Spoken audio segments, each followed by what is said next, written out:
ገና የወለደቻት ልጇን ታቅፋ ለመነችው። ነገር ግን እርሱ ያለምንም ምህረትና ርህራሄ በምሽት ከቤት አባረራቸው። ከዓመታት በኋላ ይቺ ሴት ከመሬት ተነስታ ትልቅ ድርጅት ስትገነባ ከቤት ያባረራት ሰው በህይወት ለመቆየት ይለመናል። ነገር ግን በመጨረሻ ዳግም ከዚህ ሰው ጋር ሲገናኙ ልጁ ያደረገችው ነገር ሁሉንም ሰው ያስደነግጣል። አብራችሁን ቆዩ። እናም ይህንን ለማመን የሚከብድ ድንቅ ታሪክ ተመልከቱ። አሰላሙ አለይኩም ወራህመቱላሂ ወበረካቱሁ። ሰላም ጤና ይስጥልኝ ውድ ተመልካቾቻችን።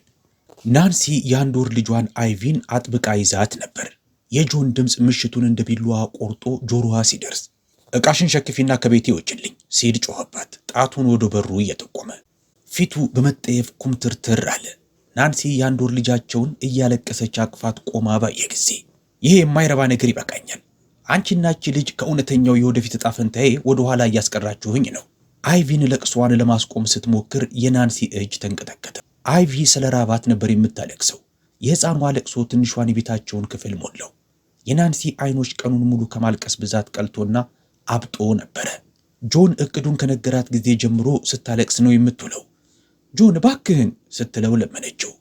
በቀዝቃዛው የኮንክሪት ወለል ላይ ተንበርክካ መሄጃ እንደሌለኝ ታውቃለህ፣ አይቪም ገና ሕፃን ናት፣ ወር እንኳ በቅጡ አልሞላትም፣ እኛ እኮ ቤተሰቦችህ ነን አለችው።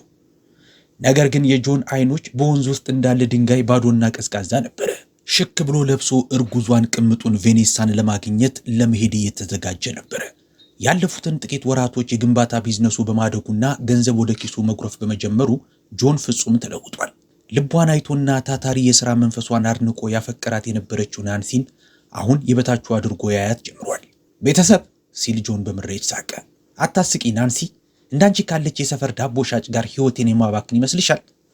አሁን የወደፊቴን ከቬኔሳ ጋር እየገነባው ነው። እርሷ የተማረች ቆንጆም ናት። እናም ልጄን ደግሞ አርግዛለች። ያለኝን ሁሉ የማወርሰውን እውነተኛ ወንድ ልጅ። ናንሲ ከስሯ ሁና እያለቀሰችና እየጮኸች ያለችዋን ትንሿን አይቪን ተመለከተች። የልጅቷ ትንሽ ፊት ከማልቀስ ብዛት ቀላ። ትንሽ እጆቿም ምቾት ይፈልጉ ይመስል እየተዘረጉ ነው። ንጹሕና ምንም የማታውቀው የዋህ ልጇን ስትመለከት ልቧ ተሰበረ። ግን ጆን ያንተም ልጅ እኮ ናት ስትል ናንሲ አንሾካሾከች። በልጅቷ የለቅሶ ድምፅ የተነሳ ድምጿን ብዛም አይሰማም። አልፈልጋትም ሲል ጆን ጮኸ። ድምፁ በጥላቻ ተሞልቷል። ነገርኩሽ እኮ ቬኔሳ ወንድ ልጅ ጸንሳልኛለች፣ ስሜን የሚሸከም ንብረቴን የሚወርስ ወንድ ልጅ። ይቺ ሴት ልጅ ለእኔ ጥቅም የላትም። አሁን ዕቃሽን ሸክፊና ጥፊ ከፊቴ። ቬኔሳ በቅርቡ እዚህ ስለምትመጣ እንድታይሽ አልፈልግም። የናንሲ ዓለም በዙሪያዋ ተንኮታክቶ ፈረሰ። ከጆን ጋር የተዋወቁት ከ3 ዓመት በፊት መንገድ ላይ እየሰራች ዳቦ ስትሸጥ ነው። ያኔ እርሱ አንድ ተራ የቀን ሰራተኛ ነበረ በአንድ የግንባታ ሳይት ላይ። በዛ ጊዜ ትንሽ ገንዘብ ብቻ ነበር የሚያገኘው። ሁለቱም ምንም በሌላቸው ጊዜ ነበር የተፋቀሩት። በችግራቸው ጊዜ የሚደጋገፉ ነበር። ጆን ሁልጊዜ ጠዋት ከእሷ ነበር ዳቦ የሚገዛው። ቀስ በቀስም ጓደኝነታቸው ወደ ፍቅር አደገ። ናንሲ እርጉዝ ስትሆን ጆን በጣም ደስተኛ ነበረ። እርሷንም ልጇንም እንደሚንከባከባቸው ቃል ገብቶላት ነበር። ነገር ግን ቢዝነሱ እያደገ ሲመጣና እሱም የሳይቱ ሱፐርቫይዘር ሲሆንና ጥሩ ገንዘብ ማግኘት ሲጀምር፣ ሕይወቱን መለወጥ ሲጀምር ስለ ናንሲ መነጫነጭ ጀመረ። ለአዲሱ ደረጃ ያትመጥኝም ከገጠር ነው የመጣሽው እያለ መነጫነጭ ጀመረ። ከዛም ከቬኔሳ ጋር ተዋወቀ። በከተማው ቢሮ ውስጥ ከምትሰራ አንዲት ወጣት የከተማ ልጅ ጋር። ናንሲ የሌላት ናንሲ ያልሆነችው ነገር ሁሉ ናት። የተማረች ሽክ ብላ የምትለብስና ከጥሩ ቤተሰብ የተገኘች ናት። ቬኔሳ ስታረግዝ ጆን ምርጫ መረጠ። የዛን ዕለት ማታ ናንሲ በመንደሩ ጨለማ ጎዳና ውስጥ ከምታለቅስ ልጇ ውጭና ጥቂት ልብሳቸውን ከሸከፈችበት የናይሎን ቦርሳዎች ምንም ነገር በእጇ አልያዘችም ነበር። ከተማው በምሽት አደገኛ ነው። እምብዛም መንገድ ማብራት የለውም። ጎዳናዎቹም ጭር ያሉ ናቸው። ሕፃን ልጅ ይዛ የምትሄድን አንዲት ወጣት እናት ዞር ብሎ የሚያይ ሰው እንኳን አልነበረም። ናንሲ ከመሄዷ ብዛት እግሯን አመማት። ጀርባዋንም ገና ከወር በፊት በመውለዷ የተፈጠረው ቁስል አልዳንላትም። እርሱም ህመም ፈጠረባት። የምትሄድባት ወላጅ የላትም። የሚረዳት ወንድም እህትም የላትም። ከመንደሯ ድህነት አምልጣ ከዓመት በፊት ነበር ወደ ከተማው የተሻለ ኑሮ ፍለጋ የመጣችው። ያላት በእጇ የታቀፈቻት ሕፃን ልጅና ጀርባዋ ላይ ያለው ልብስ ብቻ ነው። ጭር ባለው የምሽት አውራ ጎዳና ላይ ስትሄድ የናንሲ አእምሮ በፍርሃትና በጭንቀት መራወጥ ጀመረ። የት ነው የሚያድሩት? አይቪንስ እንዴት አድርጋ ነው የምትመግባት? ገና የተወለደች ልጇን ይዛ ምንም ገንዘብ ሳይኖራት እንዴት ነው ኑሮን ተቋቁማ ማሸነፍ የምትችለው? ለሰዓታት ከተጓዘች በኋላ ናንሲ ከመንደር ዳር ካለ ያልተጨረሰ ህንፃ አጠገብ ደርሳ ቆመች። ህንፃው ጣራ የለውም፣ የኮንክሪት ግድግዳና ሻካራ የሲሚንቶ ወለል ብቻ። አየሩ እርጥብ ኮንክሪትና አቧራ ይሸታል። ናንሲ ጠንካራ ወለል ላይ ተቀመጠችና አይቪን ማጥባት ጀመረች። ልጇን ስታጠባት እንባዋ ከዓይኖቿ ላይ ወደ ጭኗ እየወረደ ነበረ። ምሽቱ ቀዝቃዛ ነው። ከመንገዱ ዳር የሚመጡ እንግዳ ጩኸቶች ይሰሟት ነበር። ነገር ግን አይቪን አጥብቃ አቅፋ ምንም ቢፈጠር ምን ለአንቺ ታገልልሻለሁ የኔ ልጅ፣ እዚህ አትሞችም፣ ቃል እገባልሻለሁ። በማግስቱ ጠዋት ናንሲ አይቪን ጀርባዋ ላይ አጥብቃ አዘለቻት እና ስራ ፍለጋ ወጥታ ሄደች። መንገድ በመንገድ ሱቅ በሱቅ እየዞረች ማንኛውንም አይነት ስራ እንዲሰጧት ጠየቀች። ሆዷ ጾሙን ነበር። ነገር ግን ረሃቧን ችላ ብላ ስራ ፍለጋዋን ቀጠለች። ለእርሷ ዋናው ነገር ልጇን የምትመግብበት መንገድ ማግኘት ነው። በመጀመሪያው ሱቅ ጋር ስትደርስ ባለቤቷ አንድ የተመለከተቻትና ይችን የምታለቅስ ልጅ ይዘሽ ስራዬን የሚያበላሽብኝ ነገር አልፈልግም አለቻት። ሁለተኛው ሱቅ ጋር ስትሄድ በሌላኛው ጎዳና ላይ እንድትሞክር መከራት። ሶስተኛው ሱቅ ጋር ስራ እንደሌላት ባለቤቷ ነገረቻት። ናንሲ አይቪን ይዛ በጠራራ ፀሐይ ስትዞር ብትውልም ሁሉም አንፈልግም አሏት። ልጇ ከረሃቧና ከምቾት ማጣቷ በመነጨ እያለቀሰች እያስቸገረቻት ነው። ከሰዓት በኋላ ናንሲ ደክሟትና ተስፋ ልትቆርጥ እየዳዳች ማቀፊያዋን በላብ ረጥቦ አይቪም ያለምንም አቁም እያለቀሰች እያስቸገረቻት ባለበት ጊዜ በአምሳዎቹ የዕድሜ እርከን ላይ የምትገኝ አንዲት ድንቡሽቡሽ ያለች ሴት የምትመራውን ሱቅ አየች። ማማ ግሎሪ በማለት ያስተዋወቀችው ሴት በሚጠራጠሩ አይኖች ናንሲን ተመለከተች። ስራ ፈልገሽ ነው አለቻት። አሁን እመቤቴ እባክሽን ስራ ስጭኝ፣ ሳህኖችን ማጠብ፣ ቤቶችን ማጽዳት እችላለሁ፣ ማንኛውንም ነገር መስራት እችላለሁ። ልጄን ለመመገብ ስራ መስራት ብቻ ነው የምፈልገው አለች። ማማ ግሎሪ ናንሲን ለረጅም ጊዜ አጠናቻት። ከዛም የቆሸሹ ሳህኖች ወደ ተቆለሉበት ስፍራ በጣቷ እየጠቆመች እነዚህን ሳህኖች እጠቢ እስቲ፣ እንዴት እንደምትሰሪ ልይሽ። ናንሲ ወዲያውኑ ስራ ውስጥ ገባች። ከጠዋት እስከ ማታ ሳህን አጠበች። እስኪያብረቀረቁ ድረስ ፈቅፍቃ አጠበቻቸው። አይቪ ጀርባዋ ላይ ሆና እያለቀሰች ደንበኞችን ረበሸች። በዚህም ጩኸቱ የረበሻቸው ደንበኞች ቅሬታ አቀረቡ። ናንሲ ስራዋን እየሰራች ልጇን ዝም ለማሰኘት ሞከረች፣ ግን ከባድ ነበረ። በመስኪያው ሰዓት ማማ ግሎሪ ለናንሲ 800 ናይራና በናይሎን ላስቲክ የተጠቀለለ የተራረፈ ሩዞችን ሰጠቻት። ልጅሽ በጣም ታለቅሳለች አለቻት፣ ራሷን እየነቀነቀች። ነገ መምጣት አትችይም፣ ደንበኞች የዚህ አይነት ረብሻ አይፈልጉም። ናንሲ በእርጋታ ጭንቅላቷን በመነቅነቅ አመሰግናለሁ ማማ ግሎሪ ብላት ወዳልተጨረሰው ህንፃ ተመልሳ ሄደች። ያገኘቻትን ትንሽ ገንዘብና የሰጧትን ትርፍራፊ ምግብ ይዛ ያን ዕለት ማታ አይቪን እየመገበች ናንሲ አንድ ውሳኔ ወሰነች።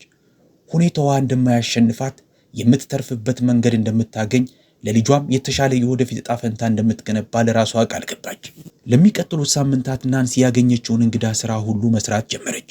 ሱቆችን ታጸዳለች፣ ስራ ለሚበዛባቸው እናቶች ልብስ ታጥባለች፣ ለቤት ተከራዮች ውሃ ታመጣለች፣ በጋራ መኖሪያ ቤት ለሚኖሩ ሰዎች የተለያዩ ስራዎችን መስራት ቀጠለች። የምታገኘውን እያንዳንዱን ሳንቲም በጥንቃቄ ቆጠበች። ለራሷ ከመመገቧ በፊት ሁልጊዜ መጀመሪያ አይቪን ትመግባለች። አንድ ቀን ከሰዓት የሰራችውን ብር ስትቆጥር ናንሲ አንዲት ትንሽ ነገር በራሷ ለመጀመር የሚያበቃትን ያህል ገንዘብ እንዳላት ተገነዘበች። ለዓመታት ዳቦ ከመሸጥ ካገኘችው ልምድ አንድ ሐሳብ መጣላት። ናንሲ ባቄላ፣ ዘይት፣ ቃሪያና ዱቄት ከገበያ ገዛች። ከአንድ ደግ ጎረቤትም መጥበሻ ተዋሰችና መንገድ ዳር ተቀምጣ አካራና ቺንቺን እየጠበሰች መሸጥ ጀመረች። ትንሿን ስራዋን ጠዋትና ማታ የቢሮ ሰራተኞች በሚያልፉበት ስራ በሚበዛበት መንገድ ላይ ነበር ያደረገችው። መጀመሪያ ሊገዟት ይመጡ የነበሩት ጥቂት ደንበኞች ብቻ ነበሩ። ነገር ግን የናንሲ አካራ ይለይ ነበረ። ውስጡ ለስላሳና ውጩም ኩርሽም የሚል ጣፋጭ ነው። በደንብ ተመጥኖ በቃሪያና በሽንኩርት ቃና የተሰራ ነው። ቺንቺኗ አፍ ውስጥ ቅልጥ ይላል። ሲበዙ ጣፋጮች ናቸው። ወሬው በሰፊው ተስፋፋ። የቢሮ ሰራተኞች አዘውትሮ መምጣት ጀመሩ። አንዳንዶቹ ለቢሮአቸው ቀድመው ትዕዛዝ ማስያዝ ጀመሩ። የናንሲ ስም ቀስ በቀስ ግን በጽኑ መሰረት ላይ ተገንብቶ ማደግ ጀመረ። በአይቪ አንደኛ የልደት በዓሏ ላይ በአንድ ቅጥር ግቢ ውስጥ የሚገኝ ቤት ለመከራየት የሚበቃ ያህል ገንዘብ አገኘች። በር አልነበረውም። በሩ በመጋረጃ ነበር የሚዘጋው። ወለሉም ባዶ ሲሚንቶ ነበረ። ቢሆንም ግን ቤት ነበረ። አይቪን ፍራሽ ላይ አስተኝታ ከእንግዲህ ቤት የለሽ አይደለንም የኔ ልጅ፣ ይህ ገና ጅማሮ ነው፣ ምን አይተሽ አለቻት። አይቪ እያደገች ስትመጣ ስብዕናዋ መለየት ጀመረ። በሶስት ዓመቷ አስተዋይና በዙሪያዋ ስላለው ነገር ሁሉ የምትጠይቅ ልጅ ሆነች። ማሚ ልክ ጎረቤታችን እንዳለችው አክስቴ ለምንድን ነው ትልቅ ቤት የሌለን ስትል አይቪ ትጠይቃለች። ናንሲ ፈገግ ብላ የልጇን ራስ መታ መታ በማድረግ ምክንያቱም ገና ተራራውን እየወጣን ስለሆነ ነዋ የኔ ውድ፣ ግን ጫፉ ላይ እንደርሳለን ታገሽ ብቻ። አይቪ 5 ዓመት ሲሞላት ናንሲ በአቅራቢያው ካለው የህዝብ ትምህርት ቤት አስመዘገበቻት። አንድ ዩኒፎርምና ጥቂት መሰረታዊ መጽሐፎችን ነበር ማሟላት የቻለችው። ግን አይቪ ቅር አላላትም። ትምህርቷን አተኩራ የምትከታተል መምህራኖቿን የምታከብርና ለእውቀት የተራበች ልጅ ነበረች። መምህራኖቿ ብስለቷንና የመማር ጉጉቷን ልብ አሉ። የትምህርት ቤት ጓደኞቿ ስለ አባቷ ሲጠይቋት አይቪ አባት የለኝም እናት ብቻ ናት ያለች፣ እሷም ለኔ ትበቃኛለች በማለት ትመልስላቸዋለች። 8 ዓመት ሲሆናት አይቪ እናቷን ከትምህርት ቤት ስትመለስ ማገዝ ጀመረች። ከአካራ መሸጫው አጠገብ ተቀምጣ ብስኩቶችን በናይሎን እየጠቀለለች ከደንበኞች ገንዘብ ትሰበስባለች። ሰዎች ንጹሐን ትንሽ ልጅና ታታሪዋን እናቷን ልብ ማለት ጀመሩ። የናንሲ ሥራ ማደግ ጀመረ። አካራዋና ችንችኗ በምትኖርበት የከተማው ክፍል በጣም ዝነኛ ሆነ። የእርሷን ስናኮች ለመግዛት ሰዎች ከሌላ ሰፈር ድረስ መምጣት ጀመሩ። አንድ ቀን የዘወትር ደንበኛዋ እመቤት ማቤል አንድ ደስ የሚል ጥያቄ ይዛ ቀረበች። ናንሲ ለወንድሜ ልጅ የልደት በዓል ፕሮግራም በሚቀጥለው ሳምንት ለሚደረገው የአንቺን ብስኩቶች መግዛት እፈልጋለሁ። 20 ጥቅል ችንችንና 50 የአካራ ብስኩቶችን እፈልጋለሁ አለቻት። ናንሲ በጣም ተደሰተች። ይህ እስከ ዛሬ ከተቀበለችው ሁሉ ትልቁ ትዕዛዟ ነበረ። ሁሉም ነገር እንከን የለሽ መሆኑን ለማረጋገጥ እስከ እኩለ ሌሊት ድረስ ነፍሷንም አካሏንም ሰጥታ ብስኩቶቹን ማዘጋጀት ጀመረች። የልደት ፓርቲው ትልቅ ስኬት ነበረ።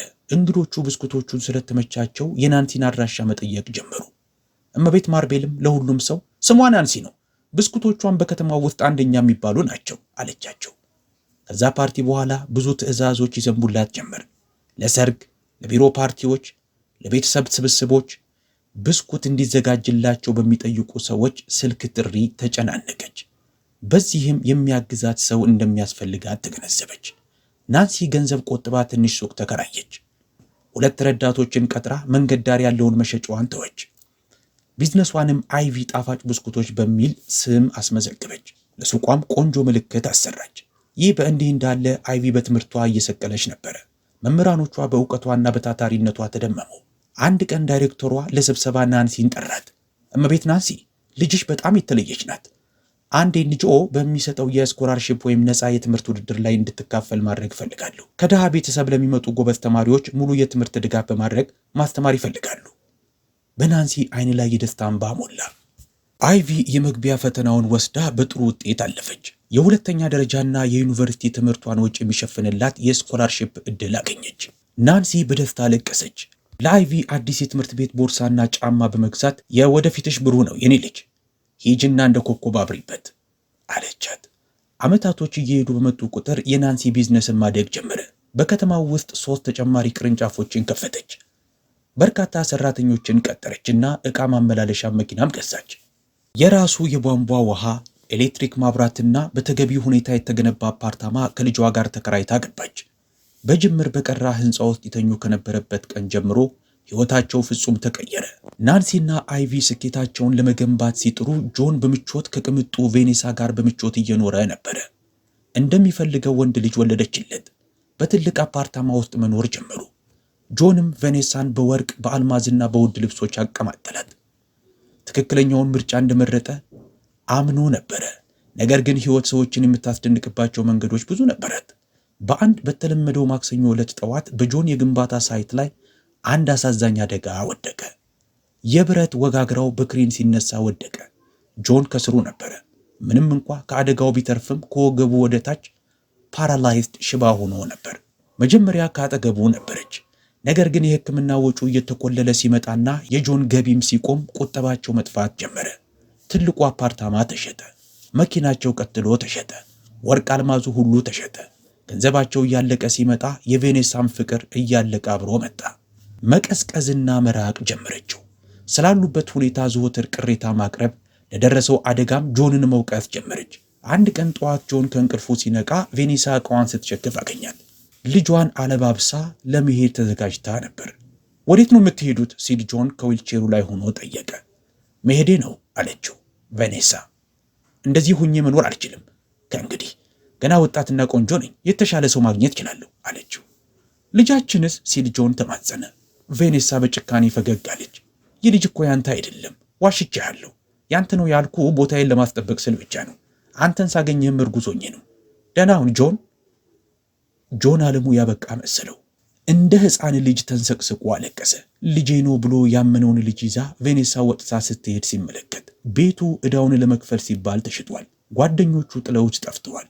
አሁን እይኝ ልይሽ በሆነች ትንሽ አፓርታማ ክፍል ውስጥ በምትገኝ ትንሽ ስስ ፍራሽ ላይ ተጋድሟል። ብቻውን ቀን በቀን ጆን በዛ ተኝቶ ስለ ሕይወቱ ያስባል። ናንሲንና ልጁን አይቪን ማስታወስ ጀመረ። ናንሲ ከቤት እንዳያስወጣቸው ስትለምነው የነበረውን ጊዜ አስታወሰ። የራሱን ልጅ ሲመለከት በፊቱ ላይ ያሳየውን መጠየፍ አስታወሰ። ጸጸት እንደ እሳት ውስጡን በላው። የተሻለ ሕይወት ነው ብሎ ያሰበውን ነገር ሲያሳድድ በሕይወቱ ትርጉም ያለውን ነገር ማጣቱን ተገነዘበ። ጆን በድህነትና በብቸኝነት ሲበሰብስ አይቪ አዲስ ደረጃ ላይ ደርሳ ነበረ። ከዩኒቨርሲቲ በሕክምና ትምህርት በክብር ማዕረግ ተመረቀች። ናንሲም እሷን ለማስመረቅ በምረቃ አዳራሹ የፊት ወንበር ላይ ተቀምጣለች። የደስታ እንባ በጉንጮቿ ላይ እየፈሰሰ ነበረ። አሁን ልጄ ዶክተር ናት ስትል ናንሲ አይቪን አጥብቃ አቅፋት አንሾካሾከች። አይቪ በከተማው ውስጥ በሚገኝ ምርጥ በተባለው ሆስፒታል ውስጥ ስራ አገኘች። በሕክምና ክህሎቷ ብቻ ሳይሆን ለታካሚዎቿ በምታሳያቸው ደግነትና ርኅራኄም የታወቀች ሆነች። የመጣችበትንና እርሷና እናቷ የተጋፈጡትን ትግል ረስታ አታውቅም። ነገር ግን አይቪ በዚህ አላቆመችም። በእናቷ ስም ነፃ ክሊኒክ ከፈተች። ናንሲ የሕክምና ማዕከል የሚል ለሕክምና አገልግሎት መክፈል ለማይችሉ ምስኪን ድሃ ሰዎች ሲባል የተቋቋመ ክሊኒክ ነበረ። ሁልጊዜ በየወሩ ምንም እንኳ በዋናው ሆስፒታል ውስጥ በስራ የተጨናነቀ ፕሮግራም ቢሆንም ያላት አይቪ ክሊኒኩን በግሏ ዘወትር ትጎበኛለች። ታካሚዎችን ታክማለች። የመድኃኒት ዕቃዎችን ታቀርባለች። በገንዘብ ችግር የተነሳ ማንም ሰው አለመባረሩን፣ ሁሉም በእኩል መስተናገዱን ታረጋግጣለች። በአንድ የሳምንት መጨረሻ አይቪና ናንሲ መድኃኒት ተሸክመው ወደ ክሊኒኩ ሄዱ። ተራ መጠበቂያ ክፍሉ በሰዎች ተሞልቶ ነበረ። እናቶች ከታመሙ ልጆቻቸው ጋር፣ የተለያዩ በሽታዎች ያሉባቸው አዛውንቶች፣ መሄጃ የሌላቸው ወጣቶች ሁሉ ተሰባስበዋል። ከአልጋ ወደ አልጋ እየሄዱ ታካሚዎችን በማየት ማጽናናት ጀመሩ። አመሰግናለሁ ዶክተር አይቪ አለ አንድ ሽማግሌ ሰው አይኖቹ በእንባ ተሞልተው። አንቺንም እናትሽንም ፈጣሪ ባርካችሁ፣ መልአክ ነሽ። በክፍሉ ካለው የመጨረሻው አልጋ ጋር ሲደርሱ አንዲት ነርስ ናንሲን ወደ ጎን ጎተተቻትና እንዲህ አለቻት። እመቤት፣ ይህ ሰው ከ2 ወር በፊት ነው ወደዚህ የመጣው ስትል አንሾካሾከች። መታወቂያም ቤተሰብም የለውም፣ መራመድ አይችልም፣ እምብዛምም አያወራም፣ ስሙን እንኳን አናውቀውም። ናንሲ ሰውየው ወደ ተጋደመበት አልጋ ተጠጋች። አልጋው ላይ የተኛው ሰው ከሲታ ነው። ከዕድሜው በላይ ያረጀም ይመስላል። ፀጉሩ ሸብቷል፣ ፊቱም ጎድጉዷል። ነገር ግን የሆነ ነገሩን የምታውቀው መስሏታል። የናንሲ አይኖች በድንጋጤ ተበለጠጡ። ናንሲን ሳያት አይኖቹ በማወቅና በድንጋጤ ሰፉ። ናንሲ አለ በደከመ ድምፁ ከሹክሹክታ የተሻለ አልነበረም። ሌላ ተካሚ እያየች የነበረችው አይቪ እየሆነ ያለውን ለማየት መጣች። እናቷን ከአልጋዋ አጠገብ ድንዝዝ ብላ በድንጋጤ ቆማ ባየች ጊዜ ተገረመች። ማሚ፣ ይህ ሰው ማን ነው ስትል አይቪ ጠየቀች። ናንሲ ዘለግ ላለ ቅጽበት ያህል ከመናገሯ በፊት አመነታች። ከዛም በጥልቀት ተነፈሰች። ይህ አባትሽ ነው አለቻት። አይቪ በመብረቅ የተመታች ያህል ክው ብላ ደነገጠች። አልጋ ላይ ቆርቁዞ የተኛው ሽማግሌ ላይ አይኖቿን ተከለች። ገና ሕፃን ልጅ እያለች መንገድ ላይ አውጥቶ የወረወራቸው ሰውዬ ይህ ነው። ይህ ሰው ነው ጥቅም የላትም አልፈልጋትም ያለው? ይህ ነው በጨለማ ከቤት ያባረረን ስትል አይቪ ጠየቀች። ናንሲ በእርጋታ ጭንቅላቷን ነቀነቀች። እንባ ከአይኖቿ ላይ መፍሰስ ጀመሩ። ጆን አይቪን በመገረምና በስቃይ ተመለከታት። እቻትና ልጁ አድጋ ተምራ ስኬታማና ቆንጆ ሆና አልቀበልሽም ብሎ የተዋት ልጁ ይቻትና አሁን የተቸገሩ ሰዎችን የምትረዳ ትልቅ ዶክተር ሆናለች። አዝናለሁ ሲል ጆን ማልቀስ ጀመረ። ለሁሉም ነገር በጣም አዝናለሁ። አላወቅኩም ነበር። በጣም ቂል ነበርኩ። እባክሽን ይቅርታ አድርጊልኝ አይቪ እባክሽን ለአባትሽ ይቅርታ አድርጊለት። የአይቪ ፊት ለማንበብ ያዳገት ነበረ። የተለያዩ አይነት ስሜቶች ይነበቡበት ነበር። ቁጣ፣ ሐዘን፣ ግራ መጋባትና ስቃይ። ምንም ቃል ሳትተነፍስ ጆንን እያለቀሰ ትታው ክፍሉን ለቃ መውጣት ጀመረች። የዛን ዕለት ማታ በአፓርታማቸው አይቪ ተቀምጣ የከተማው ማብራቶች እየተመለከተች ነበረ። ናንሲ 2 ብርጭቆ ሻይ ይዛ ተቀላቀለቻት። ይቅርታ ልታደርጊለት ይገባል አለቻት ናንሲ ረጋ ባለ ድምፅ ከልጇ አጠገብ እየተቀመጠች። እናቴ ይህን ሁሉ ነገር አንቺ ላይ ካደረገ በኋላ፣ ባዶ እጃችንን ከቤት ካባረረን በኋላ ረቤልሽ ካለኝ በኋላ አለች። አዎን የኔ ውድ፣ ግን በልብሽ ቁጣን መያዝ ይመርጽሻል። ይቅርታ አደረግሽለት ማለት የተፈጠረውን ነገር እርሺ ማለት አይደለም። ድጋሚ እመኚው ወይም ወደ ህይወትሽ በድጋሚ ተቀበዩ ማለትም አይደለም። ከምሬት ይልቅ ሰላምን አስበልጠሽ ምረጪ ማለት ነው። አይቪ ለረጅም ጊዜ ያህል ዝም አለች። ስለ እናቷ ቃላቶች እያሰበች፣ በረሃብ ስላሳለፏቸው ሌሊቶች፣ ስለ ህይወት ውጣ ውረዳቸው፣ በጆን ምርጫ የተነሳ ስላዩት መከራና ስቃይ ሁሉ አሰበች። በማግስቱ ጠዋት አይቪ ወደ ክሊኒኩ ተመለሰች። ቀስ በቀስ ወደ አባቷ አልጋ ሄደችና ካጠገቡ ቆመች። ጆን ቀና ብሎ ተስፋና ጸጸት በተቀላቀሉበት አይኖች ተመለከታት። ይቅርታ አድርጌልሃለሁ አለች አይቪ በእርጋታ። ድምጿ ተረጋግቷል። ጆን ራሱን መቆጣጠር አቅቶት ተንሰቅስቆ አለቀሰ። አመሰግናለሁ የኔ ልጅ፣ በጣም አመሰግናለሁ። ግን አንድ ነገር እንድትረዳ ፈልጋለሁ ስትል አይቪ ቀጠለች። አሁን አባት አያስፈልገኝም፣ እናት አለችኝ። እናም እሷ ለኔ በቂ ናት። ለኔ አባቴም እናቴም እርሷ ናት። ግን እንድትሰቃይ እዚህ አልተውህም። አይቪ ጆን ወደ መንግስት የሕክምና ተቋም እንዲዘዋወር ሁኔታዎችን አመቻቸችለት። አዛውንቶችና አካል ጉዳተኞች ወደሚታከሙበት ክፍል መራቸው። መመገብ፣ መልበስና ተገቢውን የሕክምና እንክብካቤ ሊያገኝ የሚችልበት ክፍል።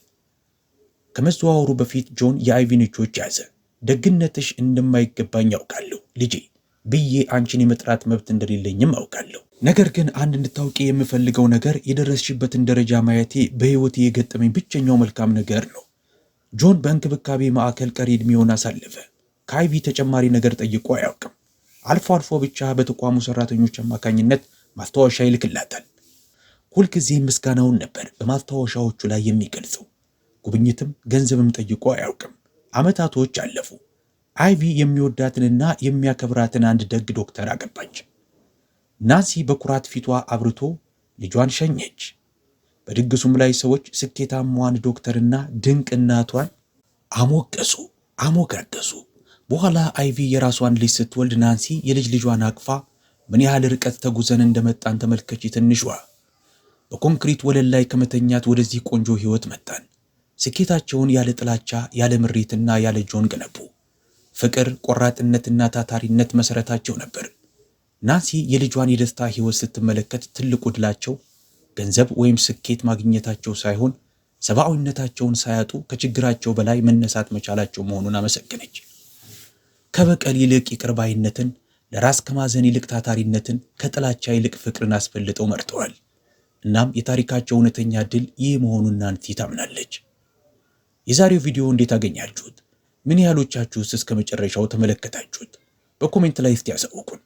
በሌላ ቪዲዮ እስከምንገናኝ መልካም ጊዜ